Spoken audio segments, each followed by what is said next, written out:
My ex-husband left me the day our son was born with special needs. 24 years later, he mocked me at the hospital reception. But in the very next moment, a voice spoke, and his pride was buried right there. My husband Mark left me on the hospital bed just hours after our son Adam was born. The doctor was still explaining that Adam would need special care, that his brain development would be slower, that he might never walk or speak like other children. I remember holding Mark's hand and saying, "We'll handle this together." He gently pulled his hand away, avoided my eyes, and said, "I can't live this life, Laura." Then he walked out. No shouting, no drama. Just emptiness that echoed louder than any argument. 24 years later, I was sitting behind the same hospital's reception desk at the end of my night shift when I saw him walk through the sliding doors. His hair had gone grey, his waist thicker, but the same arrogance clung to him. At first, I kept my focus on the computer screen, hoping he wouldn't recognize me. But fate rarely shows mercy. He stopped right in front of my counter. He squinted, then smirked. "Laura? Wow, still working here." Without looking up, I asked, "Who are you here to see, sir?"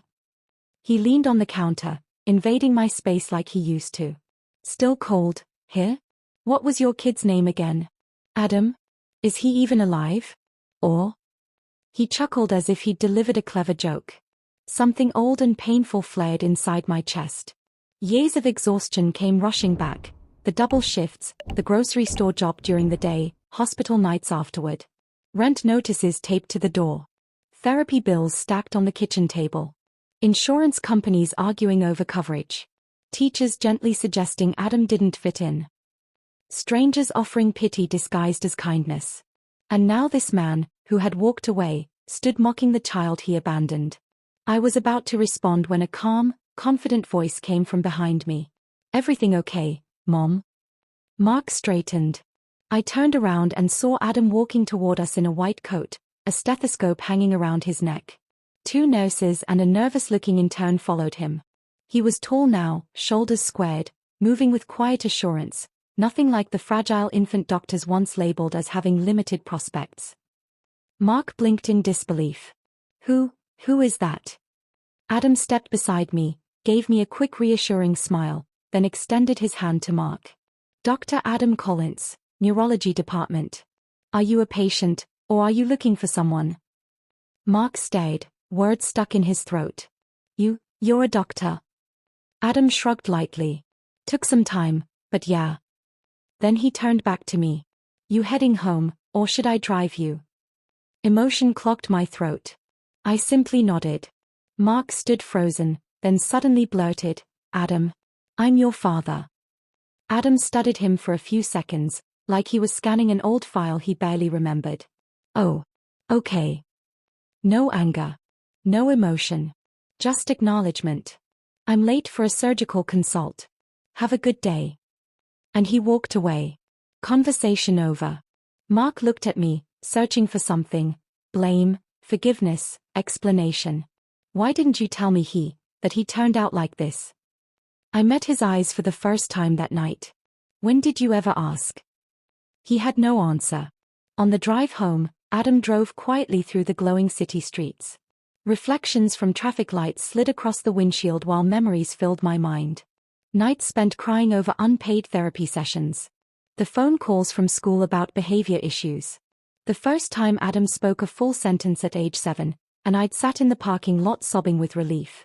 The countless moments where progress was slow, invisible, exhausting, yet somehow still happening. Adam finally broke the silence. He was really my dad. I forced a small laugh. "Technically. Only technically." After a pause, he said, "You never gave up." I stared out the window. I didn't have time to. Rent, medication, school buses, life keeps moving whether you're ready or not. When we reached my apartment, he walked me to the door like he always did. Before leaving, he hesitated. "You know, when I was close to failing med school, I kept thinking, if you never gave up on me, how could I give up on myself?" After I closed the door, tears finally spilled down my face. Not from sadness, but from relief, the kind that comes after surviving something you once thought would break you. A few days later, hospital security mentioned that Mark had come back asking to see Adam. Adam refused. He sent a short message instead. My life is complete now. That was when I realized something important. Revenge hadn't come from yelling, or winning arguments, or proving Mark wrong. Real revenge was watching the child he called a burden grow into a man who saves lives. The victory wasn't loud. It was steady, earned in quiet persistence. My life didn't magically become rich or easy. I still sit at the reception desk, guiding worried families to elevators, offering water to exhausted relatives waiting for surgery updates. Bills still arrive, loans still need paying. But peace lives in my home now. And peace feels richer than anything money could buy. Last night Adam called to say he was buying his first house. He wants me to move in with him so I can finally quit night shifts and rest for once. Hearing that, I felt something settle inside me, like a long journey finally reaching safe ground. Life does give miracles sometimes. But they come slowly, hidden inside years of sweat, fear, and stubborn hope. And somewhere in the corners of this hospital, men like Mark probably still stand confused, wondering where everything went wrong, never realizing that the real failure was walking away from love when it needed them most. If this story touched your heart, please take a moment to like the video and subscribe to the channel for more real, emotional stories like this. Your support helps us keep sharing meaningful journeys. Thank you so much for watching, and for being part of this growing community with us.